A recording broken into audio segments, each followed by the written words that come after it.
So my whole journey of coaching has been to unlearn, to first of all figure out, why do you think that you should be this way? Why should you be a certain way? What Bruce Lee talks about, be formless, be shapeless, be like water. So Lao Tzu says that the Tao that can be named is not the Tao. Most of us are trying to learn, to understand, to comprehend, and we miss the point. And all of these things were actually things I was suffering because I couldn't meet up to those expectations that I had set on myself. But where did I get it from? These patterns that seem to make no sense. Why would someone do something that they've been told is bad and feel good about it? And an interesting correlation in my field of study, as I do with my clients, is autoimmune disorders. Right? So if you look at it, it's your body eating itself. So if you look at it emotionally, they're eating themselves up by the way that they're believing about themselves. Naming causes wars. People say, a friend of mine said regarding the virus, well, I don't trust anything but the science. I trust the science. So and God is this mysterious thing that you have to bring in, this thing called belief. So Jung, they asked Jung, Carl Jung, and they said, do you believe in God? He said, what do I need believe for? I know God. So Lao Tzu says that the Tao that can be named is not the Tao. And I think that is the primary place that I wanted to start, actually. Now, Tao is the thing that can't be named. So when you say, what is the Tao? So it is this thing that can't be named. And Western philosophy is obsessed with naming, categorizing, and started with Aristotle about putting things into boxes and categorizing them and giving them some type of meaning. When Lao Tzu talks about the Tao that can't be named, he can tell you what the Tao is not, or give you indications of what the Tao may be. But the moment you name something and categorize something, it is now separate, because everything that is there's the form and the formless. This is what Bruce Lee talks about: be formless, be shapeless, be like water. Because water doesn't have a shape. It's malleable, it's flexible, and that's what we were talking about yoga, which we'll come to later on as well. Our minds are rigid, our minds are set in form, in structure, and so we need to understand things. Like even if you look at the coaching thing, a lot of these people that do the qualifications on coaching, they talk about, well, you've got this condition, and this is how you treat this condition, and my whole coaching is anti-structure. So you take the wisdom of the ancients. In one of the great books on being still, he says, be there with the person, be the listener, but don't bring yourself to the engagement. In other words, you should not be there, because if you are there, then what's being shared with you is no longer the authentic nature of themselves, because they're projecting onto you. So if I say to you, for instance, I've had an issue with my lawnmower. Immediately, the subconscious mind starts forming references as how it applies to me. The subconscious mind makes everything personal. So if I say there was a woman and a man, and this man tripped and fell, immediately the brain of the man would say, that could be me, and that could be the woman that I was with, because that's what it does by nature. So when you personalize something, and a lot of coaches would give advice, and they'd say, okay, so you've got this problem with a learning disability, or that you've got anxiety. And I've treated people with severe learning disabilities, as the West likes to call it. And the first thing I do is say, they've diagnosed you incorrectly. You don't have a learning disability. And they say, well, they're doctors and they know what they're talking about. And I'm saying, if you allow this to just be for a bit, you may see that you don't have a learning difficulty. And if you look at all these mental conditions that they like to label, I delabel them. So and that was the big thing that I got from Zen, and from understanding a little bit of the Tao. And so all these terms have been put away from me. They're not applicable to me, because somehow they're not part of what is considered to be correct. And so it was very useful to find out how being in a state of submission to everything that you don't know is so empowering. Most of us are trying to learn, to understand, to comprehend, and we miss the point. And we miss the point of life. And this is what I was doing. I was missing the point of my life, because my life was to be successful, to be a good father, and to be a good, husband, and to be, have a good name in the community. And all of these things were actually things I was suffering because I couldn't meet up to those expectations that I had set on myself. But where did I get it from? So my whole journey of coaching has been to unlearn, to first of all figure out, why do you think that you should be this way? Why should you be a certain way? And then you realize because society conditions you to believe this. And one of the primary tools that societies and people who have a motive away from your growth is guilt and shame. And guilt and shame is a topic that I speak about extensively because I see how it haunts people, because they feel shameful and they feel guilty about the way that they're behaving or the way that they should be. And the shame that we assign is to ourselves, not what other people are saying about us, is how we are feeling. So take it back to the Tao, and the Tao, which is another word of saying God and universe and infinite consciousness, awareness. And like Eckhart Tolle says so beautifully, two of the words most abused in language is God and love. Because we've associated the word God with a certain personality. So when I use the word Tao, it frees me from my past perceptions of what God is. Of God should be this human personality that I've created in a father-like figure that I don't want to disappoint, that I don't want to feel like I'm neglecting him, and that I'll upset him, and then he'd make me burn in fire because I'm being such a bad boy. And that was how our parents took on the model of God. And so they became a representation of how we should behave towards God in many ways. So the mother and the father, because they were brought up in the guilt and shame type of thing.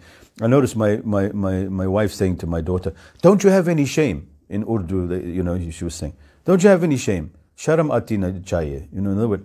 And I said, you realize what you're doing to this child unconsciously is that you're programming them to believe that they're shameful. Because as a child, you don't have the filter to say, well, she doesn't mean I'm shameful. So you find a lot of people, when you say bad girl, they grow up rebelling against the father who said to them that they were being bad. And so they actually enjoy it. And that's part of the convoluted nature of our existence that I'm experiencing more and more meeting people. The things they do is exactly opposed to the way that they want to be. And then I discovered the self-sabotaging mind and these patterns that seem to make no sense. Why would someone do something that they've been told is bad and feel good about it? And that's where guilt and shame plays such a detrimental role on us. We do these things that are regarded as taboo by society because they're enjoyable.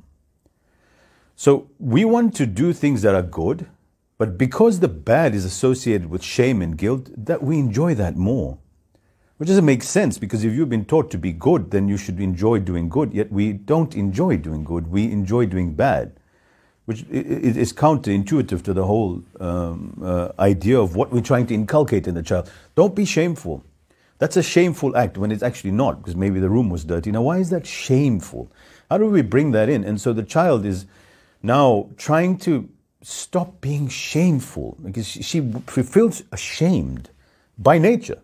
Like my daughter said to me, I don't know why it is, I feel really like I've done something wrong. And I don't know what it is, it's just constantly there. And she's 10.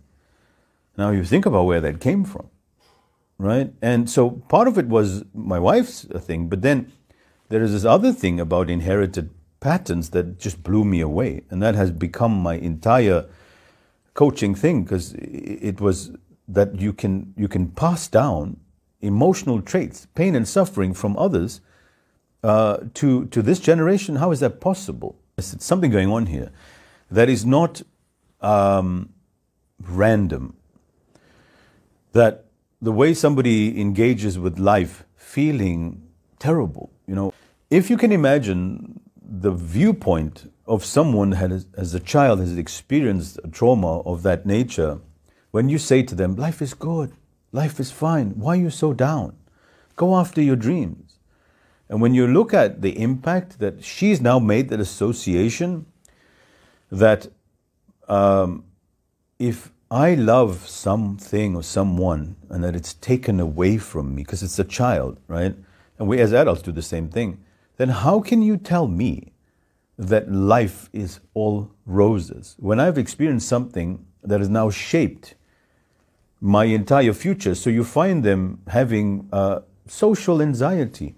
You find them terrible in relationships, especially with their spouses, especially with other men.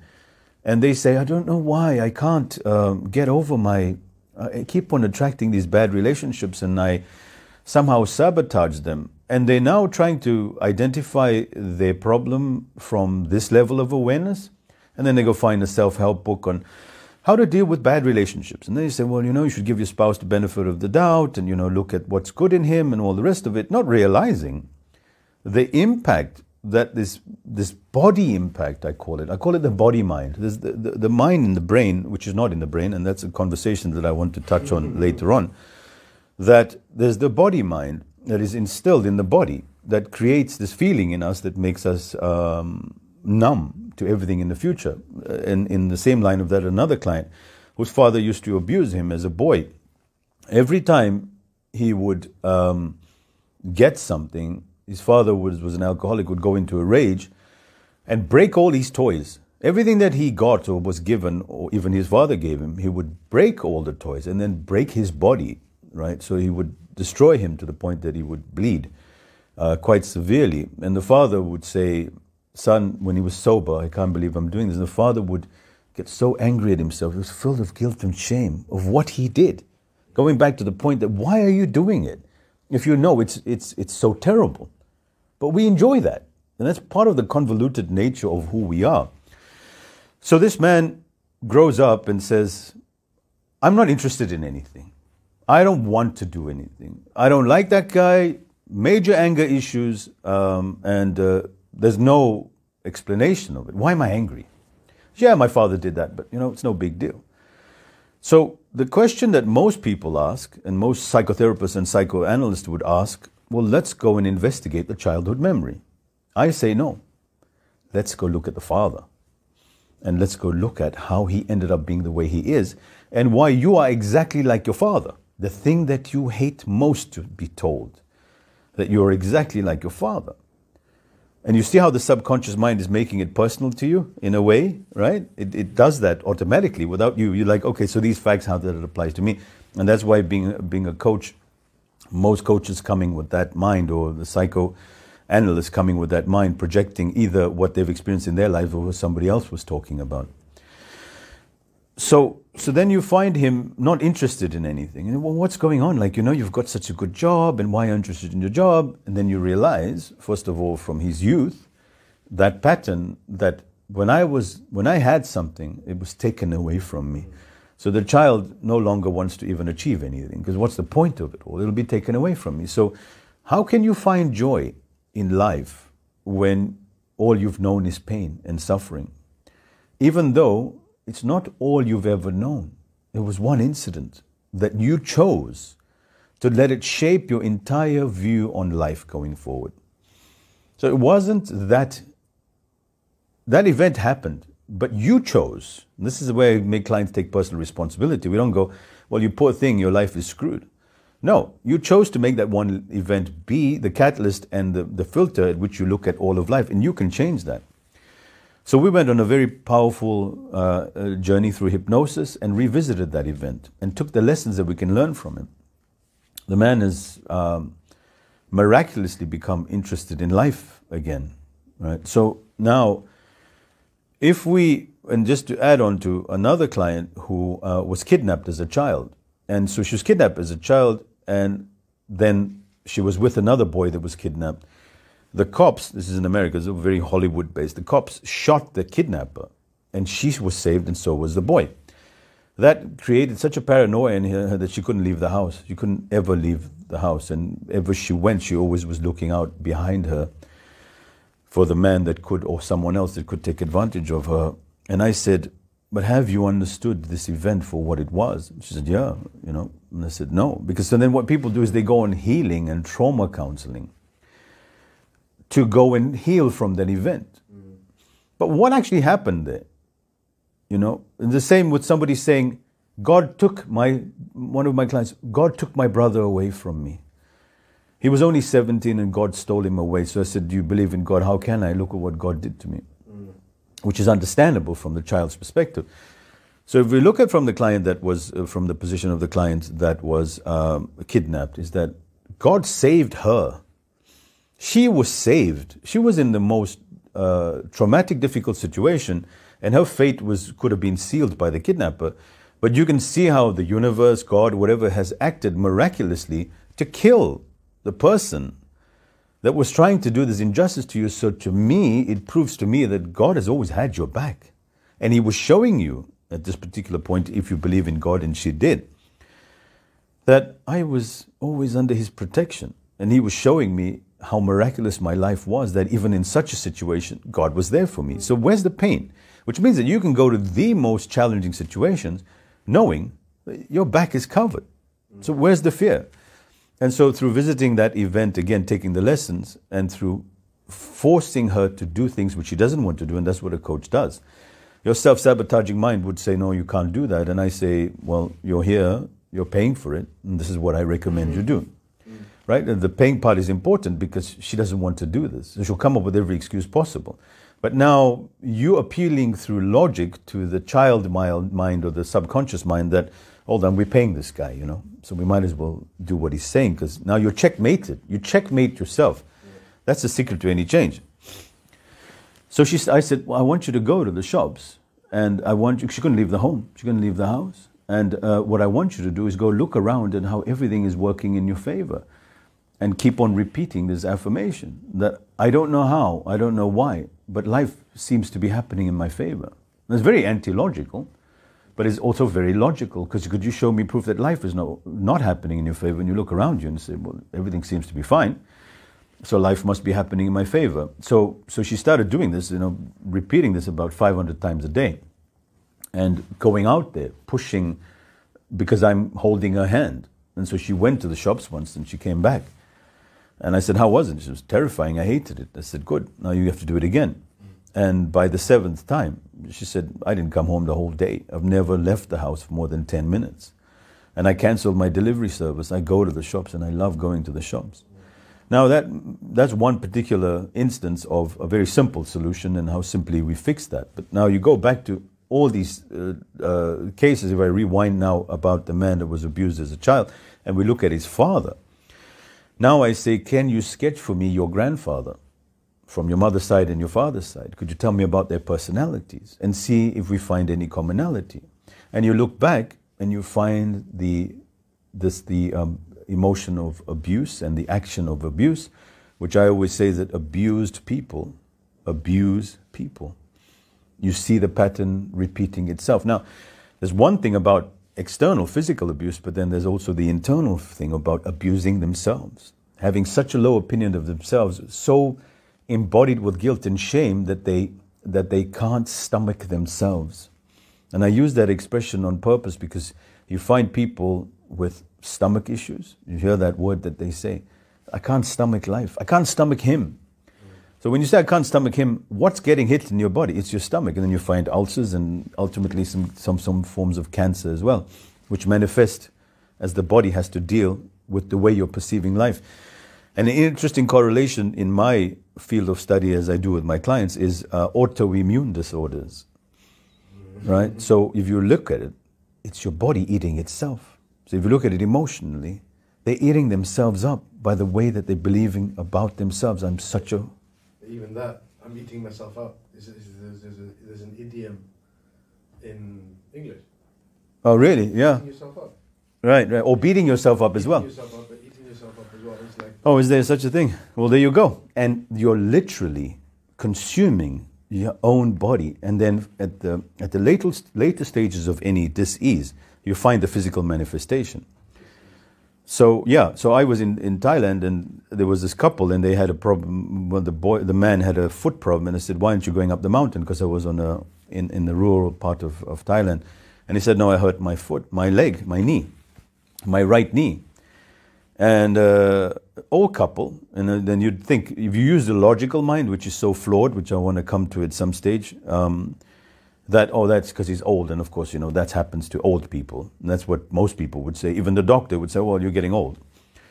So then I said, tell me about, because in my studies of emotional significance or the physical significance of emotional pain, I said to him, the right side signifies a male energy. So something you've got issues in yourself with someone that is a male, and the left side, someone female, as a general reference. And then if you look at the various points in the body, it's all very much descriptive. The knee represents movement, being able to move forward or move back. You find people with knee problems are people that feel stuck in their life, which then manifests in the hips as well. And so when you're flowing in life, your hips just automatically, but it's not something, sometimes it's confirmed in the external. Like I got a better job, but sometimes it's just that they viewed life slightly different, and all of a sudden the body's responding differently. So he said, I said, have you got any issues with any males in your life, your father, friend, or someone very close to you? He says, no, you know. And so his wife said, don't lie. You know what happened with your partner? And he says, what? He said, yeah, well, big deal. Yeah, it was 18 years ago that me and my partner, she says, no, not just a partner. This was his life friend, and they did a business together, and they were in business for 20 years. And then he ended up stealing the entire money, and this man had no job, this man I'm talking to. His whole life was shaken up. And I said, oh, that's interesting. I said, when did this happen? And he said, it was, I think, 18 years ago. And I said, let me guess, the pain started around 16 years ago? And he did much thinking. And he was like, his wife said, that's exactly, because remember the date when they went to the doctor and stuff and did the scans. I said, isn't that amazing? And all of a sudden they thought I was some kind of, some kind of psychic. And we went through this whole thing, and I said, do me a favor. Do you want to get over this knee pain? He says, yes. I said, do you want to forgive your friend? He said, no. I said, do you want to forgive yourself? Because when forgiveness is about yourself, it's never to do with the other person. Have you forgiven yourself for how you're abusing yourself? Because you're telling yourself, how could I trust him? And what you're going to do is shape every other relationship as well. I cannot trust men, or I cannot trust people in business. And that starts clouding your judgment. Do you want to do this? And he says, no. And he's very stubborn. And I said, fine.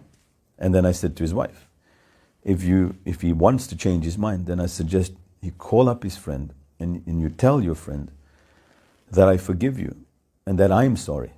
The ego mind hates doing that, doesn't like to admit that somehow they were having a part to play in that. And he said, how can I say sorry to him? I said, look, you know this man for 20 years. Do you think that from the time he started his relationship with you, for 20 years, that he had it in the back of his mind, one day I'm going to take all this man's money? No.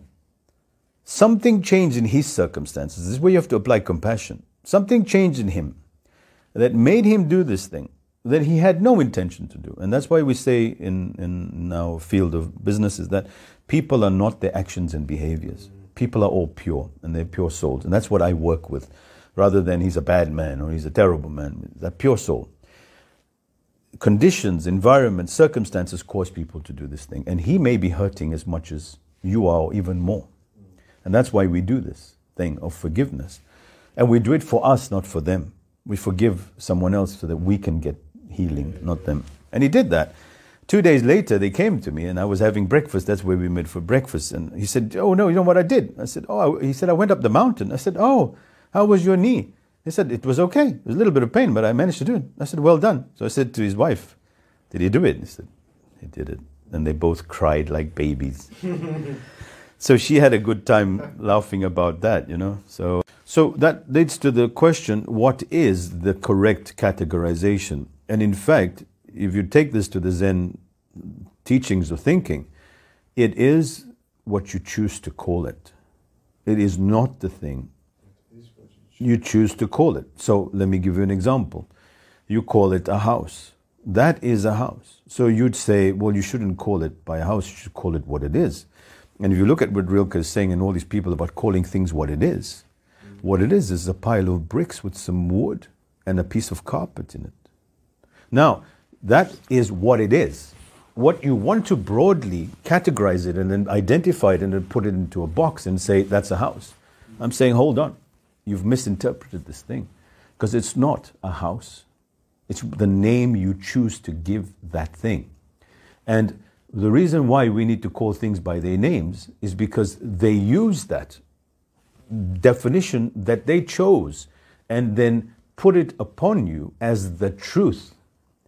When it's not the truth, and then they can then use that to manipulate you, and for their own gains, or from or to be able to see the world from their perspective, which is not the way things are. It's the way they choose to see them. Who's they? Whoever they are. So let's say, for instance, I want to convince you that that's a house, or I'm trying to understand what a house is.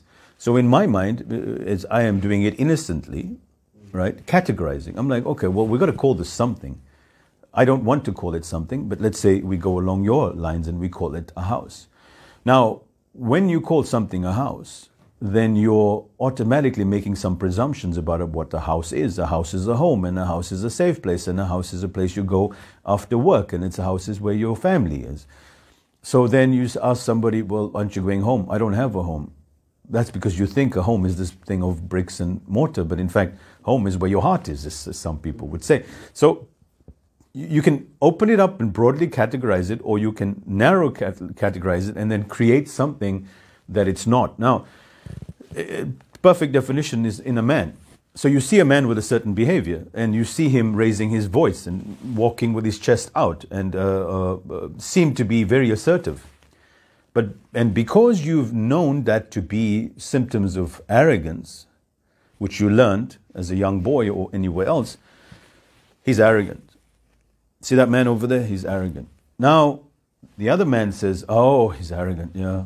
So what you've done, in effect, is to put the man in a box and seal his fate. When it could be that this man, from his upbringing, would have been taught by his father that, you know, if you want to be an honorable man and a kind and humble man, then you should speak with a clear voice and speak loud so people hear you, not with the intention of being arrogant. But you've now categorized the man, and then everybody can assume, oh, well, that's what it is. It's an arrogant man. And I've done that in my life as well. I've said, well, that man's arrogant, because that's what I was taught. That when you see a person behaving like that, there's arrogance. Now, is that what he is? No. It's a temporary display of people are not their actions and behaviors, and a behavior which you categorize because you've been conditioned to believe that that is what arrogance is. And so when I paused and said, hold on, let's just chuck what arrogance is out. I don't know what arrogance is. So I become in no mind, no thought, no label. I'm allowing the man to be what he is, rather than what I expect him to be. And the more I leave my presumptions and assumptions and labels, the more I'm getting to know the person for what they are, not what I've already presumed them to be by categorization or label. You see somebody, and it's just, this applies broadly. Either way, that helped me so much, because I realized the next point, which is that the world is a mirror.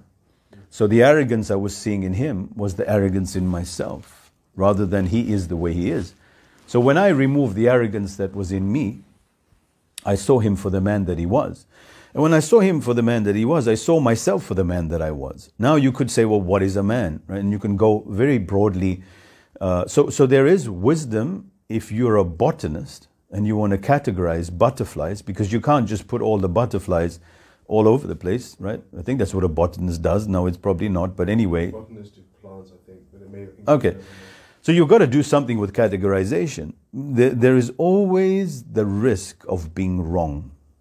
And when you do this, which is the modern day scientific method of analysis and deduction, it is flawed because it has not considered all the possibilities of what things are.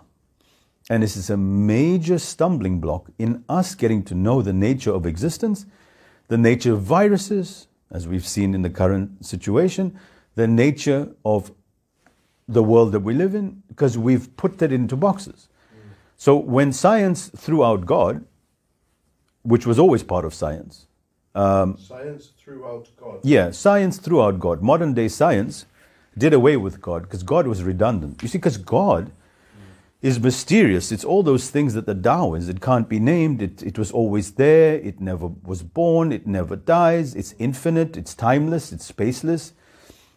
It doesn't fit in line with what we could call Newtonian physics as well. The Newtonian laws is of cause and effect and measurable distances and all the rest of it, which has on the one hand been quite useful, but on the other hand very destructive.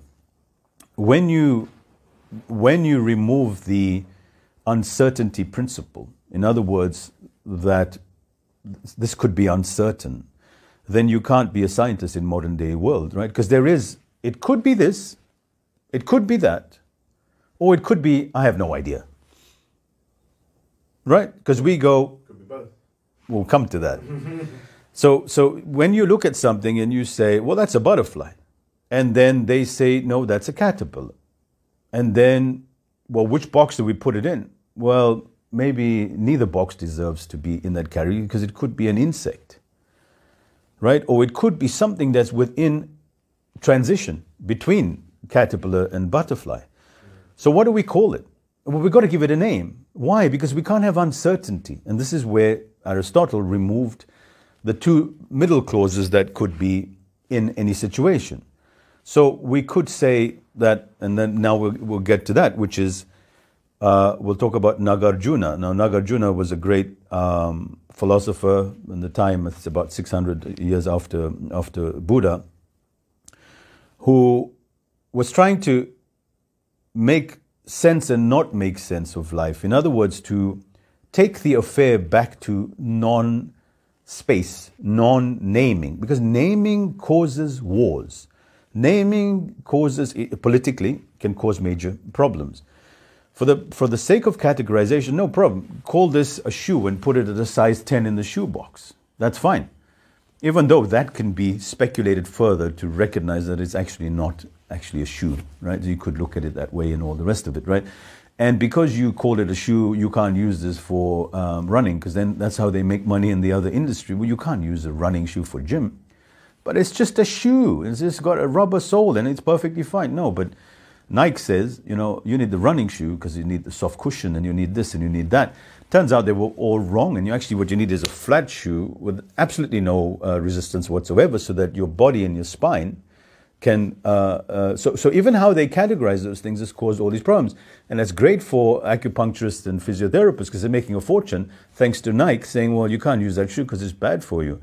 Turns out the flat foot, as we were as a human species, was actually good for us. So that's where science can really get us into trouble. So taking it back to science for a second, to God, and throwing God out, and then we'll come to how logic is applied and how it's flawed. When people say, a friend of mine said regarding the virus, well, I don't trust anything but the science. I trust the science. So they'll say, do you believe in God? No, I know facts and I know science. And science I can trust because it's real and it's analytically deduced as fact. And God is this mysterious thing that you have to bring in, this thing called belief. So Jung, they asked Jung, and Carl Jung, and they said, do you believe in God? He said, what do I need believe for? I know God.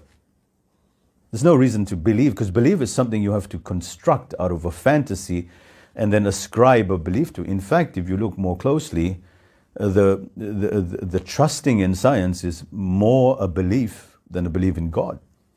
Because there's 10 preconditions and assumptions that science has made. I won't go through all 10, but that, you know, time and space is measurable, that things are equal, that the universe is constantly contracting as it was before, or that what we know about viruses, or that we know about bacteria, or what we know about cholesterol, or what we know about heart disease, or we know about influenza, all of it is changing constantly. So scientists had deduced, based on the science, that coffee was a terrible sin to your body and it destroyed it. Now the science has changed. A coffee is really good for you because it's actually good for your liver. In fact, when cancer patients finding cancer destructive, they use a coffee enema to purify their liver, which doesn't make sense because it's evil. The great egg myth, right? That eggs are terrible for you, right? That was science that you can trust in because it's the ultimate truth. Science has said, no, we've made a mistake about eggs. It's actually good for you. Butter is terrible. It clogs up your arteries, right? We could create margarine because it's based on healthy fats. Turns out margarine is poisonous and causes eye blindness, right? So how good was that? So that's even... You just look at facts. So one of our friends said that what you mean to say is that you trust the science of the day or of the hour. Because there's no fact. Science, what it says today, changes tomorrow. Now, when you take this even on a deeper level and explore scientific fact, these things that they say, we believe in God, but we know science. So they say, they established fact 100 years ago that the earth was flat. That was based on proof, right? Until today, there's the flat earthers who say, no, the earth is flat. We want to get into that. Everything has changed. So if we look at the nature of everything that around us is that everything is contracting. So if you look at your body, you're born from the earth, and then you create a baby, and then you get old, and then you start shrinking down, and then you die. So that's entropy. Everything in nature seems to be entropy. So the plant, it grows as a seedling and grows up and then it dies. So if we apply this fact to the universe and we look out there, then we find that the universe should be also in a state of entropy, that things should be slowing down, that everything should be coming together, right? To the final point, the Big Bang, opening, great unleashing, and then the eventual entropy and everything coming back to how it began, because that's how Earth seems to work according to Newton. Well, what they found when they did their analysis and discovery is that the universe is actually expanding, and instead of it slowing down, it's speeding up. I mean, we're hurtling through the galaxies at something like 100,000 miles an hour, and our galaxy is hurtling through the universe at millions of miles an hour. So there's all this speed that we can't see. So we're saying, and that's what Nagarjuna is talking about, is that for something to go, then something must be arriving. There is no separation, and we'll come to that. So then science doesn't make sense. So what does science do? They create something that fits in line with their model. So they said, well, then there's some gravitational pull that we don't know, because gravity is this entropy and, everything's hold down, but here's this thing going up, and why is it behaving like that? So instead of us changing our model, which got initially screwed because we applied boxes to everything, and then we applied scientific models and mathematics based on these limited beliefs. They're beliefs. They're not reality. They're not facts. They're not even mathematical equations. We created them. And that's when you look at actual nature, it's modeled along things like the Fibonacci retracements, which is these numbers that are non-sequential. And if you look at sacred geometry, where everything's expanding in a form, you see how you look at a plant, you'll see the leaves, you'll find them either being 3, 5, or 7, or basically all the Fibonacci. So 1, 3, 8, 13. So instead of, you'd see 8 leaves. You'd see nature growing in a certain way. You look at this, the galaxies in the universe, it doesn't follow these patterns of boxes. Nature doesn't work in boxes. You look at the galaxy, the Milky Way is in a spiral form. And so if you look at the top of your hair and the hair follicles, you'll find the spiral pattern. If you allow yourself to allow nature to teach you, like Pythagoras did, and you have a very different view of the world. So instead of you trying to formulate your limited understanding of the universe, you're learning from nature and looking at its patterns instead of you trying to put things in your own boxes. Right? So nature teaches you everything, and this is where one of my topics was Nikola Tesla. And he said that the secret of the universe is in 3, 6, 9. The numbers 3, 6, and 9. And so when you look at this and you look at the infinite nature of numbers, and so he says that the secret of the universe are hidden in vibration and frequency and energy, the 3s. Everything was 3. He would go around the building 3 times before he entered it. He would stay in a hotel room only if it had 3s in it. He was obsessed over 3 and over 6 and over 9. And if you look at yoga, and if you look at the ultimate shape of every shape is formed from the triangle. The triangle is the ultimate representation of every other angle. Even a circle represents a triangle, and it's the pyramid of life. So if you look at pyramids, they are the representation.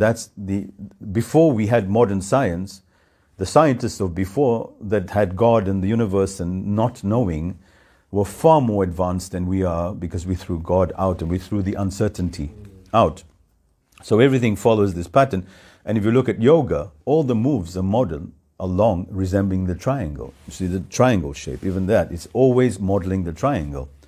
So everything in nature forms a different pattern, and because of our application of Newtonian physics and rational thinking and science, we formed a very narrow view. So I would say what Rilke was saying was absolutely right. Call things by what they are, but what they are is more what you think they're not. It's not what you think it is. And that is the correct word. So if we call a house the correct name, we would call it a bunch of bricks and piping and electric cables, right? Structured in a certain form. Right, and you can go on about defining what a house is. And why we're not creative these days is precisely because we've boxed things. So creative thinking says, form no ideas. In other words, they say, think outside the box, right? But you're still thinking with a box in mind. So in other words, you've got to destroy the box if you want to be creative. So that's what, if you look at Newtonian thinking and all the rest of it, I mean, that's where Newton got his great epiphany from. Was it the apple hitting his head? Or was that Newton? Newton, yeah, because it was gravity. Right. So it wasn't in his scientific deduction and analysis. The same with Einstein, and the same with how they asked Tesla how he receives his inspiration. It was from him not doing. Yeah, like they say the periodic table came from a dream. Right. Guys. Yeah. So nature seems to follow certain patterns when applied through a certain filter. So we look at nature and we see the sun rising every day and the sun setting at a certain time, right? And the moon and follow the phase. They are those patterns that we see. But then, if we go into the infinite cosmos, we find Pluto has 9 or 16 moons, I'm not sure, right? So now, if we apply earthly-based patterns to something on Pluto, we'll find that we're very out of tune, because the sun seems to be rising and setting at a different time because of its distance from the Earth compared to, from the sun. So everything is within its own forms and its own context. And that's where, when you look at a human being and you go, oh, well, he's got severe anxiety disorder, ADD, ADHD, and every other kind of term that you reference him, now you can't treat him because of this, that, and the other. And you missed the point, because every person is a cosmos of its own. Everything is a universe. Everything is a universe. So in other words, if you look at Earth, and we apply certain formulas and principles that seem to work, and we take that to Pluto and it doesn't work, everything has that same mysterious components to it. And that's the world of the quantum, right? So the quantum universe blows our minds apart, right? Which is good, because our minds are entirely flawed. So that's a good point. Whatever the quantum world has discovered is basically the quantum physics or quantum science is the art of making no sense. So they do these experiments based on Newtonian principles or traditional principles. Well, if there's a particle here and another particle over there, if I tickle this monkey, that monkey over there shouldn't react. I mean, it doesn't make sense, because there's no interrelationship between things, right? Everything's separate. Like, there's a road here, and how can a road in Mongolia be affected by this road? It's not possible. The butterfly effect, right? You know the story of the butterfly effect, right? How is that possible? It doesn't make any sense. So then they do the maths and they say, this thing called entanglement. And that was Einstein's theory, which was interesting, because how Einstein downloaded was very similar to how Tesla downloaded. So it wasn't in the laboratory. He said, I want to understand how God's nature operates rather than how I operate. So he was saying, I don't know. Show me how it works. So the universe would reveal to him, and that's where he broke so many of the patterns of what Newton traditionally expected. But Newton was useful. I'm not blaming him in any way. There's many things that has proven very valuable to measuring, distances and all the rest of it. But when you make that gospel, then you're stepping outside of the potentiality of everything. So when they did the experiment and they found that there was this thing called entanglement. So when you tickled the monkey over here, the monkey over there ended up laughing, right? And so how was this correlation? So he did that on an experiment of two particles being very close up, and he found that, if this one's heads, this one automatically becomes tails. How is that mysterious? They flip this coin and this one automatically goes heads, and they just have some kind of relationship that is opposite. So immediately, now, if you look at it from on a tiny scale, if two particles are, say, microns near each other, and you do this and this one does this, you're like, oh, that's interesting. The particles seem to be entangled. So how could something over here affect something over there? And if you take this theory to everything, the theory of everything, it changes our whole worldview. So how can it be that I'm miserable and my girlfriend in Malaysia's sad?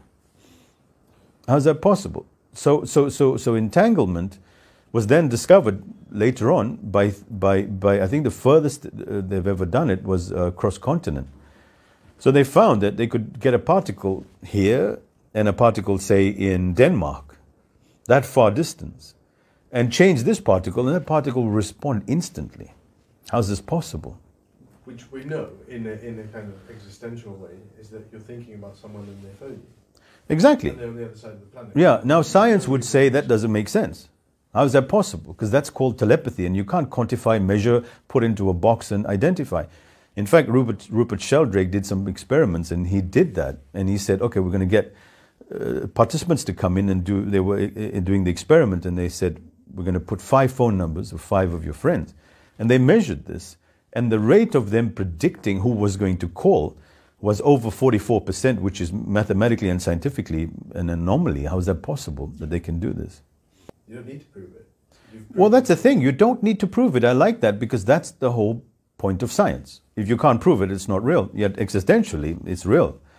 So yeah, so that's the whole point. That why do we need to prove everything, right? Which that okay, well, you're meeting with a client. Don't they have ADHD? And I said they could or they couldn't. I don't think it really matters, because I'm working with the entire human being here, whatever that may mean. Which led me to my whole discovery after many more investigations, that life doesn't make sense, and I don't make sense, and nothing makes sense. And I finally arrived at being free of trying to make sense of this world. Around that time or earlier was Nagarjuna, and Nagarjuna wrote an incredible work called The Middle Way, which was understanding of the world not by left and right, right and wrong, black and white, forward, backward. Like if something's moving forward, then something has to be moving backward. If you look at something on a painting on the wall, there is a canvas. We don't think about the canvas, we think about the painting. But where did the painting come from? Well, it came from the artist. No, maybe it came from the canvas. Or was it the canvas, or was it the painting? So there's an interrelationship between things. So you can't call one thing either black or white. So using the example of the butterfly, is it a butterfly or is it a caterpillar? Is it a caterpillar or is it a butterfly? Or is it both a caterpillar and a butterfly? Or is it none of the above? And all 4 of them are equally correct. All 4 statements are equally correct. But what Aristotelian logic and modern day science like to do, well, you either put it in a caterpillar box or you put it in a butterfly box. And this is what we do with people as well. Well, he's arrogant. No, he's a nice man. What happens if he's not a nice man and he's not arrogant? What happens if he is arrogant and he's a nice man? Whatever, it's just all these, or he could be none of them. And that was called the tetralemma. So we have in the English language the dilemma. In other words, you have 2 opposing points of view that are equally bad, like, from the frying pan into the fire. But then you had the trilemma as well, which was 3 alternative points. And the tetralemma is the 4 alternative viewpoints. So something mysterious happens to you. So your brain is divided into left and right. And your brain, by programming, likes to see the world through right and wrong, left and right. And then that's what religions do a lot of the time.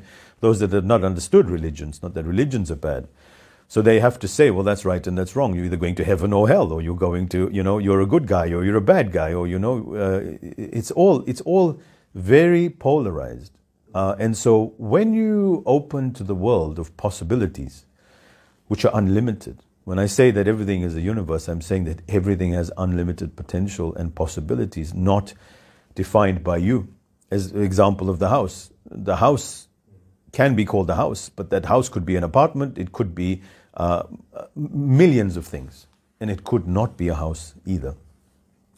Your brain now automatically, I found when I started looking at the world this way, created 2 additional compartments in my brain that you can't physically measure, but it's like, oh, so we're not looking at this world through this narrow left, right, right, wrong. There's another aspect to it as well, which is how I interpret Rumi's verse where he said, beyond right and wrong, there is a garden. I will meet you there. So beyond logic, endless possibilities open. And that's the garden. So in the garden, we can talk about the nature of things without us having to define them. And they have infinite possibilities. And infinite possibilities allow you to be free of limitations. Rather than imposing limitations on you, anything can be what it is. You can be whatever you want to be, or what you think you are, or that could be this and that could be. So you're free to be unbound and unrestricted and creative. So if we remove logic, we can begin to shape our children and our thinking in an entirely new way. That's a phenomenal question, because how do we take theory into practice? Like the saying goes, and been attributed to Einstein, but apparently it's not, that in theory there is no difference between theory and practice. In practice, there is. Right? So the theory is one thing, and then the practice is the other. So, but the reason why we have to go and understand all our biases is because if there is no desire or understanding, then change can't happen. So if you look at my coaching and everything, it's explaining to them why their life is such a mess and how they created their life. So in order for them to unravel and become who they actually wanted to be in the first place, was to unlearn. You can't unlearn something you don't know you learned. Can't unlearn something you don't know you learned. Because if I ask you, what's your favorite color? Blue. Why is it blue? I just like blue. Why do you like blondes or brunettes? Blondes. Why? I just like blondes. Why do you like pasta instead of pizza? Because I just like it. No, you just don't like it. Let's go find out why. And then you do that investigation, and then you realize, hold on a second, because you've got to ask, well, what's the difference between pasta and pizza? It's basically the same thing. There's dough in it, right? Or there's flour. Why is my conditioning suited towards that? Like people say, I have a bad memory. Do you have a bad memory? Maybe you don't. Can you remember what you did an hour ago? Yeah, you can. Can you remember what you did 10 years ago? Well, maybe you have. Your long-term memory is not as good as your short-term memory, for instance. But that's still 2 boxes. Maybe the reason why you have bad memory, and this is interesting correlation between memory loss and painful experiences in their youth. Many people create memory loss so they don't have to relive the traumas of their past. So then they don't have memory problems. They have pain, undealt pain. And there's been nobody with them to go and process it. So realize the swindle that your life is. Realize the matrix that you created. Realize that you're created a certain way. And that's part of the chapters of my book, which is the game of life and how to win it. The game of life is rigged against you, not in your favor. The entire biology and chemistry of life has been created. So I say, evolution has created you to survive. It has not created you to thrive. It is you are here to fill the role of evolution. You're just a byproduct of what evolution wants. You're not here for your own joy. I'll tell you why. Because if you had to choose between bungee jumping, which will make your heart come alive, and you playing it safe, Most people would choose safety. Why? Because you don't want to bungee jump? No, because you're afraid of dying. Now, why are you afraid of dying if life is just useless and all of us going to die anyway? Because it suits evolution to keep you around. If you think about why we need to become more intelligent and thrive and build palaces and innovate and create new science, who are we serving? What joy does that give us that we've discovered the square root of 14? And then when we go into company, we say, oh, he's such an intelligent man. Why do we want to be intelligent like him? Because is it serving you? If you know more, are you more happier? No, because we're not interested in joy. We're interested in progress. And that's the lie of evolution. Why do you need to progress? Right? And this is just looking at it. Of course, there's other valid reasons as well. But if you question why you need to do something, then you can go believe what you want to believe. Like, I want to progress. But many people live in this state of lack. Oh, I'm not rich enough. Rich enough according to who? Why do you want to be rich? Oh, because rich people have this. How do you know they have that? So you want something because society. Why do women spend, why is the wellness and health industry a billion-dollar industry? If women didn't care how they looked, would they be making so much money? No. Why do women care how they look? Because women are all modern day, we don't care how we look. People should accept us as we are. Why aren't they all walking around with no makeup and hair unkept? So that they realize that when they are good looking, then they are more mateable. So we're serving evolution. And then men look at women that are more well kept, right? Because now we're serving evolution in a way. Because otherwise you'd look at, if women didn't care so much about how they looked, the entire cosmetics industry would collapse. The woman says, why do I need to look pretty? For instance, I'm married, right? Or that if I'm not married, do I want a man to choose me because I'm pretty? Is that even sustainable? So then you'd say, well, the opposite. People would say, well, you can't ask that question because then you're going to end up walking ugly. You'd wake up not caring. But maybe you would care for different reasons instead of giving yourself a hard time, right? Because that's what women do. Oh, I hate the way I look. But who cares really in the whole scheme of life the way you look? If you look at what drives us, we are the only species on the planet with a thing called self-esteem. No other species on the earth has a self-esteem. We consider and criticize ourselves about how we look and come across to ourselves based on an impression we've created about the ideal way we should be.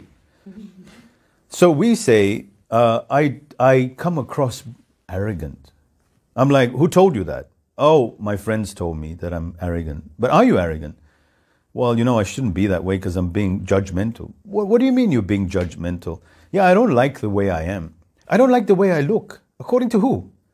Well, then they'll go into it and be like, well, because I got fat cheeks. I got a client like that, obsessed. She wants to go for surgery to remove her fat cheeks. And I looked at her cheeks and I went, they don't look fat at all, right? If you want to call it that. Like my wife had crooked teeth. And so when we got engaged, one day I called her and she was crying. And I said, what's going on? She said, I'm in pain. I said, what happened? She said, I took my molars out. I said, why'd you do that? She said, I'm putting braces in. I said, why did you do that? Well, because I want to look pretty for you. I had crooked teeth. I said, but that's why I chose you, because I loved your cute smile. It was so imperfect.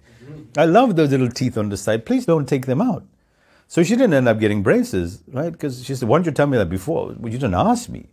You assume based on society, and obviously I didn't tell her this because I didn't think of it myself. That's how you should be. But you're not being authentic in any way.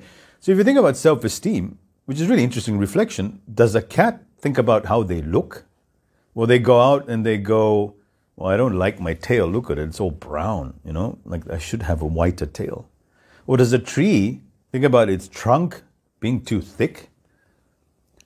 We're the only species on the world that judge ourselves by ourselves. Well, does a tree or does a cat say, oh, actually, you know what? Let me chop off my balls and... Right. Or go make it smaller so that I can look like the pretty cat, So you can see how against nature it is. However, it serves evolution, right? And it's all these things that make you recognize that, why am I being nice? Because society, and that's how society can use that. And use guilt and shame. It's a shameful act to not wear a mask. right? Because that's shameful. But are you being shameful by not wearing a mask? You could be inconsiderate. What does inconsiderate mean? And what is inconsiderate? So we are prevented by society to become who we truly are, because we judge ourselves and society creates those labels for us to be put into further boxes. So if we say, I want to do a TED talk, right? People, I say, you should do a TED talk. No, not me, no, because I can't, because I don't speak so well and my accent's a bit funny. But who's saying all these things? A society which you bought into is restricting you. So I'll tell a child, why can't you be a billionaire like, one of these guys who basically bastardized the name Tesla, because Nikola Tesla represented nothing of what this man represented. Nikola Tesla was an incredible human being. And he's like, no, I can't be that. Why not? Because I come from a poor family. Oh, so because you come from a poor family, you can't be that. All these things that we create in our minds because we believe in society. So, of course, when it serves evolution and everybody keeps their pants on, right? Because if you walk around saying, well, I don't want to wear my pants, it may then conflict with what society wants. Although in other cultures, they don't have pants and they don't end up all screwing each other and deteriorating into disease, right? So, but according to society, it works, but sometimes it doesn't serve you. Like, why should I do this? Why should I do that? And so you got to break those patterns. And that's part of what I do in the coaching is I make clients who are extremely shy and have low self-esteem to go do stupid things.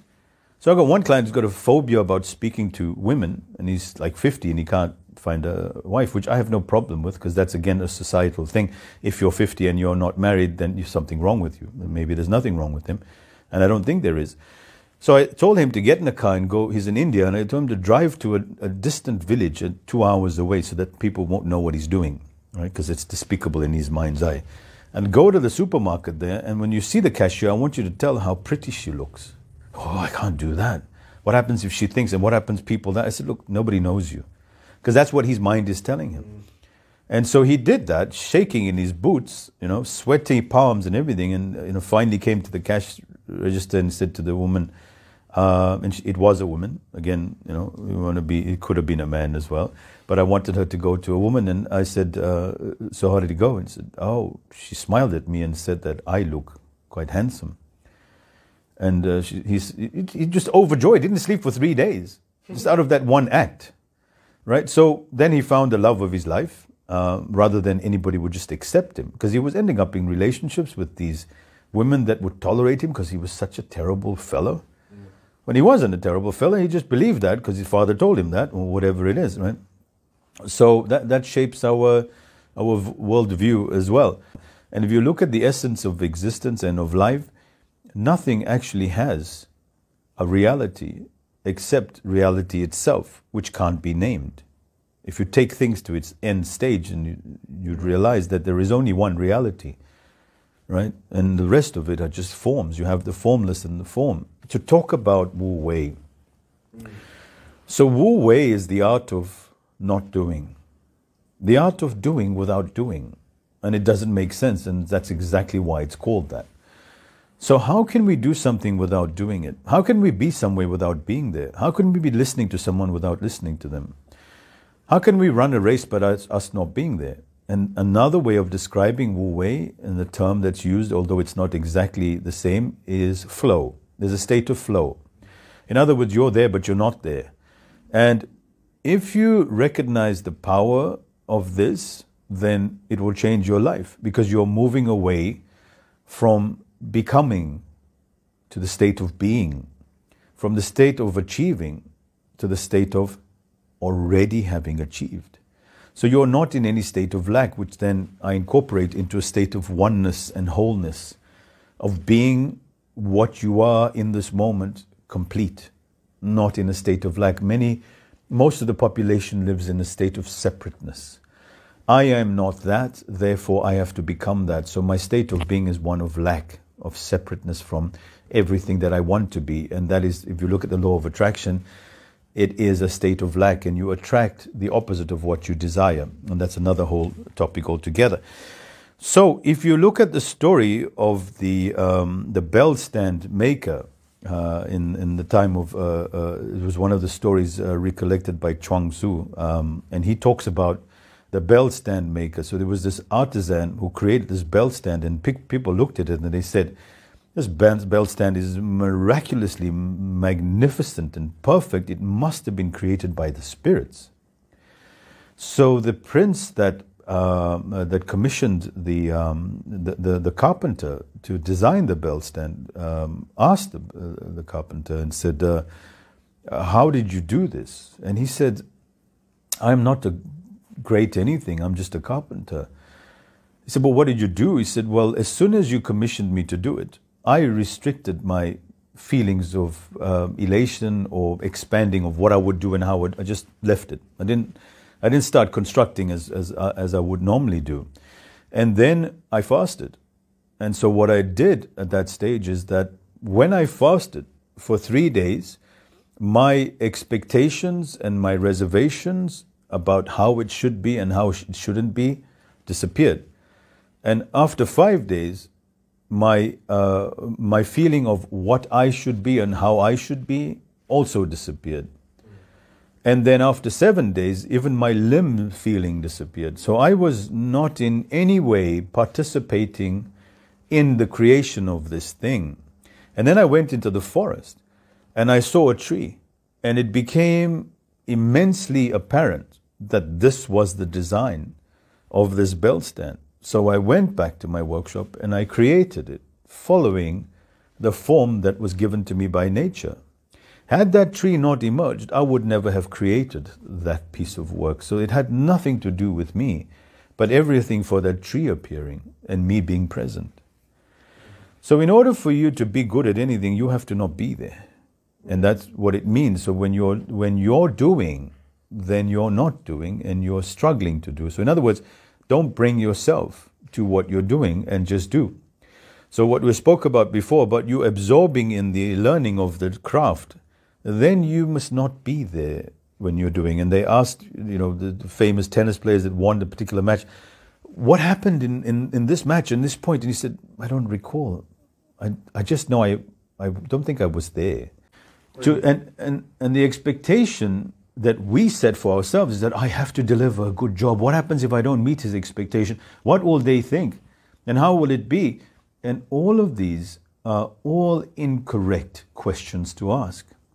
Because why are you doing it is the most important question, right? Are you doing it to impress? Or are you simply mimicking and learning from nature? And if you look at Pythagoras and you look at Plato and you look at all these people that examine nature, to learn from nature, to live within in nature's magnificence, that in this chaos and in this unseemingly coherent patterns, there's a magnificent pattern. And that's where the Fibonacci's were discovered, that these patterns in nature that follow this form, like our brains are thinking linearly, and it's just 1, 2, 3, 4, 5, and they're finding that nature grows differently. Now, if you apply Fibonacci, and they did that, they applied the Fibonacci pattern to randomized charts that made no sense, and they put all these stock market things and they put it in the Fibonacci's and say, oh look, there is a pattern here. The stock market going up and down, and this stock selling and that stock selling. There's something going on behind the madness. So when you align with nature, it forms on its own. And when you're there, then you stifle the process. So just to finish off, is the process of teaching someone to become a magnificent martial artist. So when the martial artist student goes to learn the arts of martial arts, the master who's there, what he does is it tricks him all the time. Whenever he's not expecting to be hit, master comes up and whacks him. He'd be sitting there in the toilet with the door closed, master over it, bang, and he'd be like, oh, So what does the student do? Every time he's on high alert. He's like, oh, the master's going to hit me. So his body is like primed to make sure he doesn't get hurt. And so he's always looking out for it. And every time the master hits him and then has a good chuckle over it. Every time he's looking for it, it gets hit, and his frustration grows and he just keeps on going. And the master just looks at this man's frustration going and just keeps on driving him nuts until the student just says, he just gives up. I just can't predict this anymore. I don't know when the master is going to hit me. So I might as well just accept that I don't know. And then when he just relinquishes and allows And the master comes up and he just goes. So what happened there? He wasn't there anymore. It wasn't an expectation. There wasn't an anxiety. He became one with the Tao. The one with the Tao, one with the universe, is that he was no longer there. And that is the thing about not being by being. So in other words, they say, are you a human being or are you a human doing? You want to get rid of being a human doing and be a human being. So when you're in a state of being, whatever, there's so much implications to the word being in philosophy, but we won't go into that. So if you're being by not being and you're allowing nature to be what nature is, then nature flows through you and you become a conduit and a vessel. All the great artists will tell you that. Even all the great scientists will tell you. When I was just not there, in a dream, in a moment, it came, it appeared. Anything that has stood the test of time, any book, any magnificent masterpiece has happened when they're in that state. And I don't like the word flow because it almost seems like there is a practice and there is a method. It isn't that. It's more than that. It's you surrendering, submitting to the fact that you know nothing. And when you know nothing, you can be everything. When you know something, you can only be that thing, which is so limited. So the moment you name something, you've removed it from the formless and brought it into the dimension of form. Now you've given it a form and now you've got to suffer by that form. But when you leave it formless and unidentifiable, anything can be everything. You become like the Tai Chi masters. You're just using the Chi, the energy. You're not bringing it out and giving it rigidity. I'll stop there.